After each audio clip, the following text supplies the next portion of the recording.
joue le loup, donc un peu un genre de George Clooney. Il y a un peu le côté, il y a un peu ce côté-là Ocean's Eleven. Non, mais je veux dire la symbolique de ce rôle-là. Quoi. Et Igor fait le serpent, Monsieur Serpent. Ouais, exactement. Qui est l'expert du perçage de coffres et qui est un peu grognon, un peu un Joe Pesci, moi j'aurais dit. Un peu genre la vieille branche, non? Si, je le prends, moi, vieille branche. Tu te le prends pleine gueule même? J'ai adoré.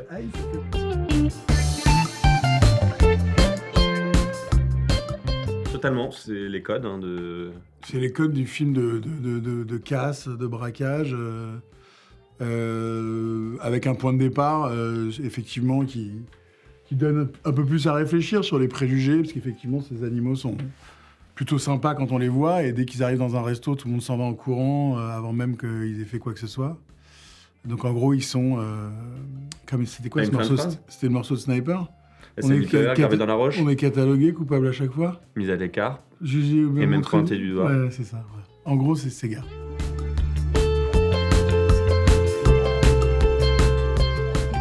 C'est très, très, très réussi parce que moi, je suis très méfiant du côté ouais, mes rêves, c'est Reservoir Dogs, ou quand les gens me disent mes rêves, c'est Seven, Casino. Tu dis toujours waouh.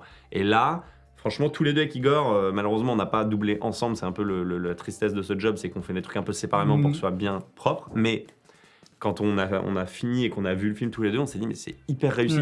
Bien dialoguer, la symbolique et justement de cette thématique-là sur les préjugés l'image, les préjugés et tout, c'est vraiment très très réussi. Et comme les très bons films d'animation, il y a vraiment une double lecture pour les parents, pour les enfants, pour tout le monde en fait.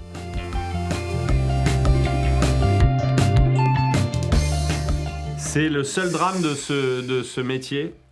Pourquoi je fais ça ?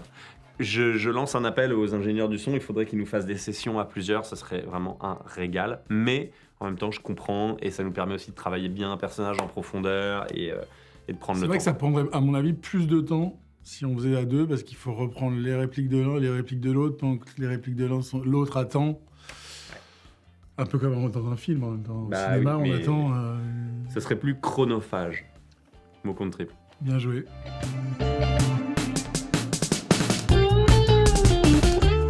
Pas l'argent. L'argent, tu peux pas dire ça, mais tu pourras pas. Ça sera pas. Ça sera pas monté. Ça risque d'être monté, c'est ça le problème. C'est un rêve. Quand on est comédien et qu'on en parle, il y a tout le monde a envie de faire un rôle de dessin animé parce qu'on peut. On est caché un peu derrière ce personnage et en même temps, on peut y mettre un peu de soi, donc c'est cool. Moi, j'avais déjà fait beaucoup de doublage de films en langue française, de films américains, anglais, etc. Et c'est plus collégial le doublage en fait. Le doublage traditionnel, il y a plus de monde dans la salle. T'es pas toujours tout seul.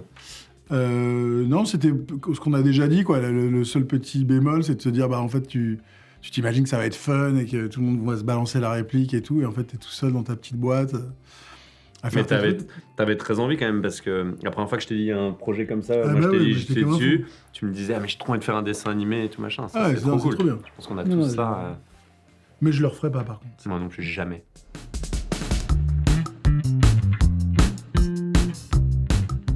On a le même, je pense, vraiment le Graal. Vas-y, devine à qui je pense. Aladdin ? Bah ouais. Le génie ? Bah ouais. Robbie Williams.